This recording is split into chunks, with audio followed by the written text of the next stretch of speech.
Hello everyone, welcome back to another video on Elite Academy and we welcome you all to our daily issue analysis Dia. Hope you guys are enjoying, hope you guys are making use of the discussion videos and the notes which we are providing, the handwritten notes which we are providing in our Telegram channel. If not, then please go and check our Telegram channel. There you will find the handwritten notes of all these daily issue analysis, whatever we are discussing on daily basis. And we have been getting responses from the students who are writing mails this year that they are able to cover important, very important issues through DIA and the test which they are writing. They are getting questions in those tests related to these issues and they are able to write it very effectively because of the content which we are providing. So thank you so much for the feedback. Thank you so much for your love. And let's start the discussion for the today's topic. And it is very important topic which we have taken today. Okay, so let's start. So today we have taken this topic of wind power, and it was in news. It was in news 2 days back itself, as you can see, 24th July. And the news was like this: wind power rates may bottom up. So it was in news, and last week itself, under this news, when you will read this whole news, you will find these lines that last week the Ministry of New Renewable Energy, that is MNRE, said that it would be doing away with the practice of reverse auctions. That is, when companies bid to offer the lowest price. Whenever this bidding auctioning is happening, there is a competition and every company wants to give the lowest price so that they win the bid. So while these contracts are awarded for setting up the wind projects, the lowest bid is selected. So this is reverse auction. However, the wind experts say that this alone would not necessarily improve the sector's fortune. So ministry has decided that they will be doing away with this practice of reverse auctioning. That is, the companies bid to offer lowest price. But the experts are saying this step itself of doing away with the reverse auctioning is not useful. So this is in news because of this issue. Now we will in this context we will discuss about the wind power, the sector, the energy potential, target, India's achievement, policies, challenges, everything. Okay, so let's start our discussion.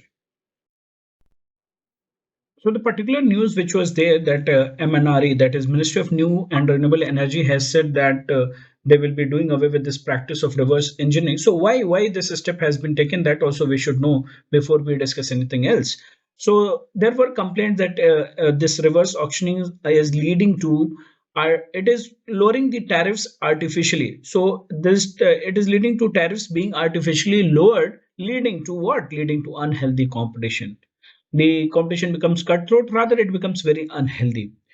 While the reverse auctioning were the norm for all the renewable projects, including the solar and wind projects since 2015, but the government's change of stance signals that the prices, the associated prices with the clean energy projects, they don't reflect the true cost of the renewable energy. So that's why this step has been taken, that it is artificially lowering the tariffs, sorry, and it is leading to unhealthy competition, and it is not reflecting the true cost of the renewable energy, and ultimately it will be burden on the players, the private players who are um, uh, participating in this, and it will be burden for the government as well, and from the consumer's point of view also it will create a bubble, and finally it will be not a win-win situation for anyone. Okay, and the players, the private players who are able to do this reverse auction, or who are able to offer the lowest price, they are the big players. So in this whole process, the smaller players, they are not getting their due opportunity. So it is not providing level playing field to other players. Okay, so this is that is why this step has been taken, this decision has been taken. Now let's understand the potential of wind power in India. So the total wind energy potential in India is 302 gigawatt, and that too at a 100-meter hub height. According to this data is according to National Institute of Wind Energy, that is NIWE. And out of this total estimated potential, more than 95% of the commercially exploited resources are located in 7 states. So those states are Gujarat, Karnataka, then Madhya Pradesh is there, Maharashtra is there. So Rajasthan is there, Andhra Pradesh, Tamil Nadu. So I start from Rajasthan. So northernmost Rajasthan, then Gujarat, then Madhya Pradesh, then we have Karnataka, Maharashtra is there, Karnataka, Andhra Pradesh, okay, and Tamil Nadu. So more than 95% of the resources are located in these seven states. Okay, and India can generate the potential. We are discussing that India can generate 127 gigawatt of offshore wind energy because of the extent of the coastline, that is 7,600 kilometer of coastline is there. So we have this potential. So we are discussing with respect to the potential aspect. Okay, so this is about the potential of wind energy in India. Now we'll discuss the targets which we have kept. So the country has set an ambitious target of installing 175 gigawatt of renewable energy capacity by the end of 2022, which includes 100 gigawatt of solar from the solar energy, 60 gigawatt from wind, 10 gigawatt from biopower, and 5 gigawatt from solar small hydro power projects. Okay, and the Union Ministry of New Renewable Energy, that is MNRE, has also set a target of installing 5 gigawatt of offshore capacity by 2022. Okay, so offshore capacity of 5 gigawatt also is under plan. Okay, so this is here. And if we analyze, then hardly two-thirds of the targets have been only met with respect to the wind power, whichever we are analyzing. So if the target is 60 gigawatts, so only two-thirds of the target of the total target has been met of the total wind power energy which we have planned. So this is the targets which we have kept and what we have achieved till date. So discussing further about the India's achievements so far with respect to wind power. So we have already discussed that two-thirds of the total target has been achieved, which is somewhere close to 40 gigawatt. That is 39.2 gigawatt capacity. India's capacity to generate electricity from wind has is this much, 39.2 gigawatt, and that too it was in March 2021. In addition to that, another 20 gigawatt over next 5 years was offered is in planning, and the this is the target. And if we analyze with respect to the farms which are there in India, so there is a farm of 1500 megawatt, and it is Mupandal wind farm in Tamil Nadu. And then we have 1064 megawatt Jaisalmer wind park which is there in Rajasthan. So these both, if we talk about, these are among top 10 largest onshore wind farms in India. So this is India's achievement with respect to the wind energy. So when we are talking about wind power energy, what are the merits of it? So of all the electricity generation method, wind power has the lowest life cycle greenhouse gas emission.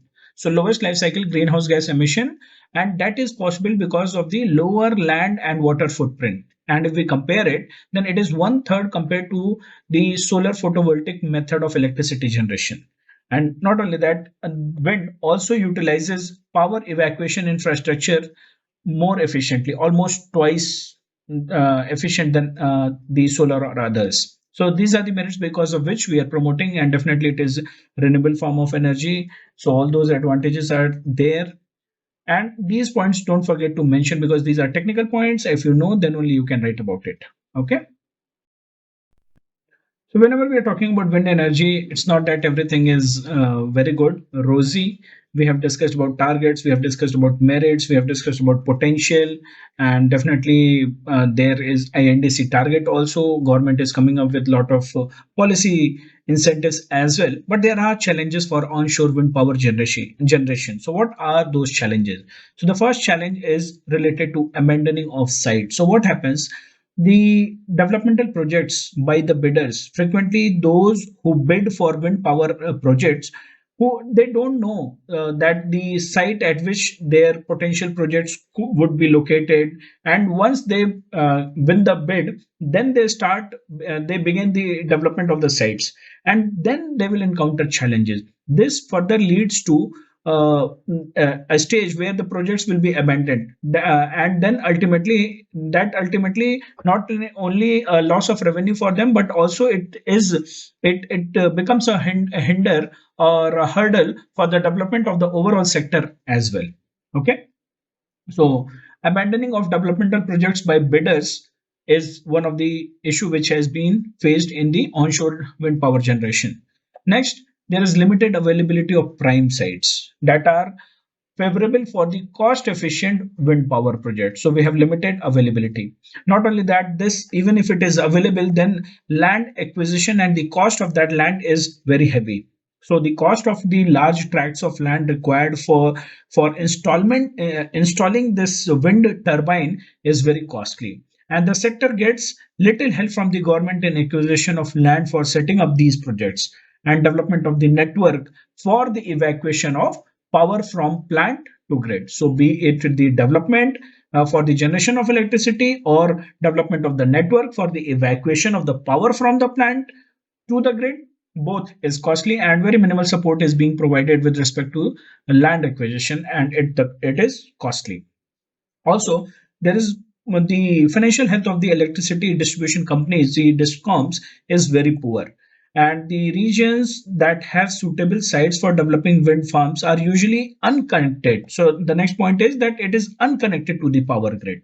So one is there, the financial health is itself is very bad, and the regions which are suitable for developing wind farms are usually unconnected to the electricity grid, power grid, they are not connected with.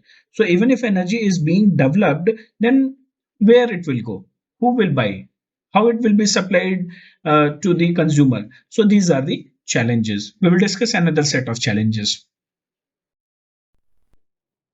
Now, continuing with the next set of challenges we will discuss. So, the next challenge is with respect to the state power discom. So, the state power distribution companies, they also frequently refuse to provide the connectivity or even the necessary substations to receive the power which has been produced by the wind windmills. So that is also one of the problem which the producers are facing.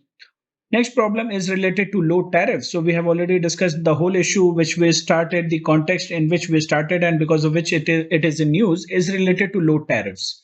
So the tariffs, the feed-in tariff, which was has been introduced because of the competitive bidding model, it initially increased the vigor. The josh was high in the event sector, and the tariffs have now dropped drastically, and the lowest being 2.43 rupees in December 2017. So, like this.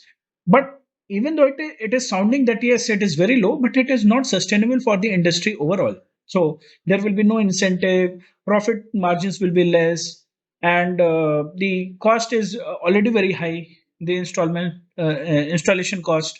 So the low tariffs which is there because of this competitive bidding which was already there and because of which it is in news is not sustainable. So this is another challenge. Next is related to lack of investment. So what is happening? The payback period for projects in wind power generation has increased from 7 to 8 years earlier to 12 to 13 years now. So the payback period has increased. So the developers who are putting this, who used to put money in this sector, are now withdrawing from making huge investment because of this larger payback period. So there is lack of investment in this sector. Next is aggressive bidding by private players. So this aggressive bidding on tariff by private players drives smaller players away. It keeps them at a bay. Even announced tenders are getting disappointing responses. So in 2019, the government floated tenders for 8.8 gigawatt, but they could award only 3.5 gigawatt because the smaller players are not able to participate along with the bigger players because of the aggressive bidding which is being done by them. Okay, so that is another challenge. And the last challenge is related to the policy neglect. So government for now is neglecting the wind energy stems from India's ambition to become the world leader in solar power. So the major focus is on solar power, and even though the country stands fourth in wind energy installation and has a well developed indigenous manufacturing capabilities, but because of the poor policy attention, the domestic manufacturing capability which could be capitalized or which could be used, we are unable to capitalize it, or we are unable to expand it. Okay, so the policy attention has always been focused on solar photovoltaic cells, which has no domestic manufacturing capability as yet. Okay, but here we have manufacturing capabilities, but that is being not capitalized properly, that is being not utilized properly. Okay, so these were the challenges related to onshore wind power generation. So, what could be the way forward? With respect to the way forward, we should talk about utilizing the supply chain which is there, and which is existing, the manufacturing capability which is there, and we are the fourth. We are fourth in the installation capacity. So all these things we should utilize. Okay, then repower old plants. So we have already old plants. So government should make effort to repower the old plants, encourage the hybrid plants, encourage the wind parks, so that the wind energy, the onshore wind generation energy can get a new vital energy, and it can be capitalized, the existing channels can be capitalized, rekindling the old plants and creating a separate market where the hybrid parks and the parks can can coexist together, and where the power which is being generated, the supply to or the connection to the power grid should be efficient. So all these things we will talk in the way forward. Also, we should not miss one aspect of the wind energy. Related to wind energy is the investment in the offshore wind farms. So offshore wind farms, they have huge potential and capacity. So we need to utilize the sea winds, and large wind farms over water bodies can be created, can be generated. So we should end up writing this. But we will not end our discussion here. When we are talking about offshore wind farms, then definitely we should know few points related to potential and challenges which we have with respect to offshore wind energy generation. Okay, so let's discuss that. Whenever we are talking about offshore wind energy, so what does it mean? It means the deployment of the wind farms inside the water bodies, and they utilize the sea winds to generate electricity. And offshore wind farms, they must be at least 200 nautical miles away from the shore and 50 feet deep in the ocean. So this is the definition which you should have understanding about. And offshore wind turbines produce electricity which is returned to shore through cables which are buried in the ocean floor. So this is how it is generated. This is where it is generated, and how capitalizing the sea winds, and again it is sent back to the shore through the cables buried in ocean floor. And if we talk about India specifically, then Gujarat and Tamil Nadu have high potential for offshore wind energy generation. Okay, so with this understanding, we will discuss the benefits. What are the benefits? So here, whenever we are talking about offshore wind generation, we capitalize on the wind speed. So wind speed over water bodies is high and consistent in what? In direction. As a result, offshore wind farms, they generate more electricity per installed capacity. So they have advantage there. Okay. Then we talk about fewer offshore wind turbines will be needed.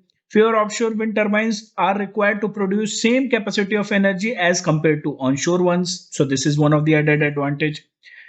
Next, the third added advantage is the as the offshore wind is stronger during the day, it ensures more consistent and efficient electricity generation when consumer demand is at its highest. In daytime, all the factories, industries, even the household, we have a lot of demand of everything. So if the wind is stronger during the day, and the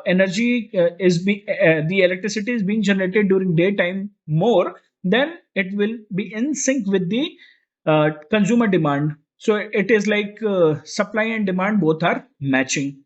In contrast, the wind power on the land forms performs better at night when power consumption is low. So this is how they are complementary. And whenever we are talking about offshore wind power generation, then it is possible to build bigger, taller offshore windmills, resulting in what? Increased energy harvest. So energy harvest will be good. And furthermore, the wind flow is not restricted by hills or the buildings. So these are the advantages of offshore wind energy or wind power generation. But when it comes to challenges, definitely there are certain restrictions and challenges which we should discuss. That is lack of human resource and infrastructure. So the local substructure manufacturers or the installation vessels and the trained workers. We are lacking in that. So we don't have that sufficient human resource and the infrastructure in India with respect to offshore power generation.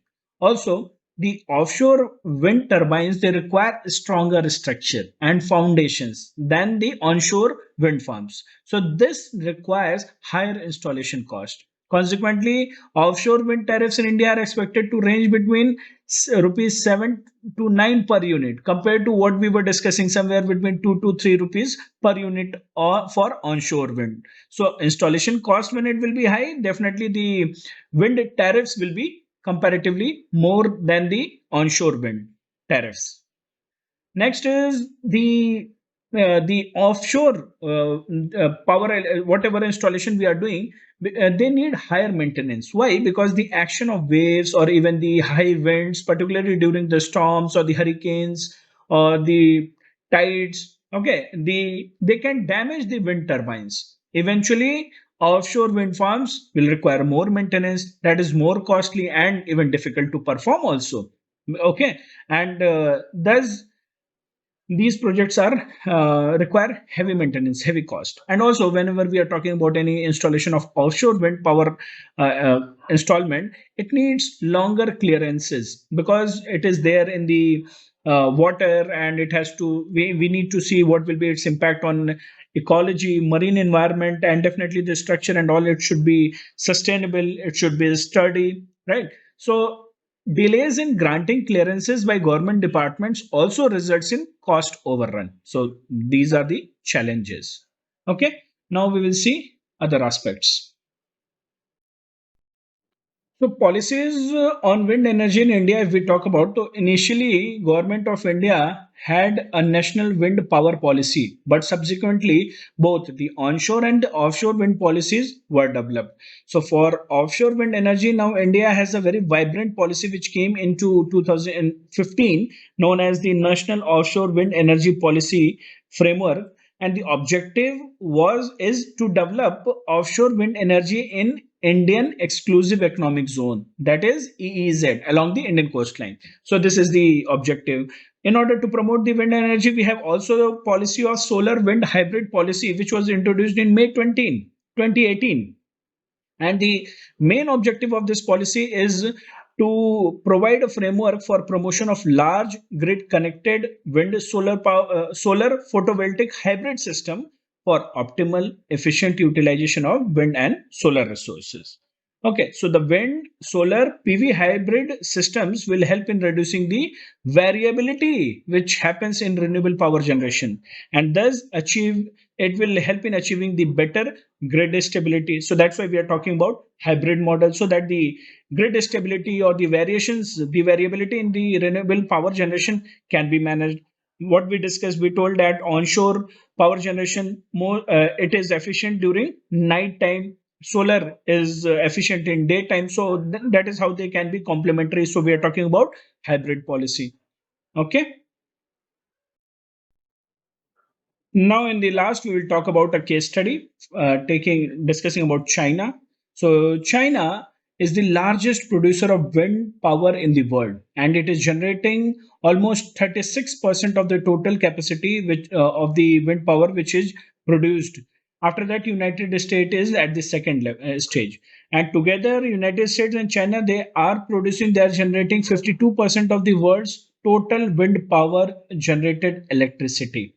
Okay, and China boasts about the world's largest capacity for wind energy. Total, they have installed around 288 gigawatt, which was at the end of 2020. And they have added furthermore 50 gigawatt, 52 gigawatt of new power in during the same year itself. Okay, so out of these, 278 gigawatt is installed on onshore and 10 gigawatt only installed on offshore. So this is the status. And even this 10 gigawatt, with this 10 gigawatt, the size of its wind offshore wind power sector puts China second only to UK in terms of the global offshore market. So this is the status. And in spite of all these global, we know that Chinese economy is expanding and it is growing. And In spite of the wind, the electricity which is being generated by wind power or offshore or onshore or the solar, in spite of that also, if we talk about the dependency on the coal fired electricity, so it is more than 50%. And China has kept a target of carbon reaching the carbon neutrality by 2060. Now just imagine if they have to reach this target, then what role wind is going to play, or as well as the other renewable energy sources are going to play. So it is going to grow even further because they have to cut down on their coal dependency, so in order to meet the decarbonization goals. So this is it with respect to the wind power generation. Hope you got a very good idea, very good understanding and content to write the answers. Now you have data, you have understanding about offshore, onshore, the fine details, the problems, challenges, case study. We have data you have. Okay. So make use of this. Hope you enjoyed the discussion, and make use of the handwritten notes which will be provided in the Telegram channel. Reach out to us in case of any problem. Okay. So take care, guys. Revise well. See you all.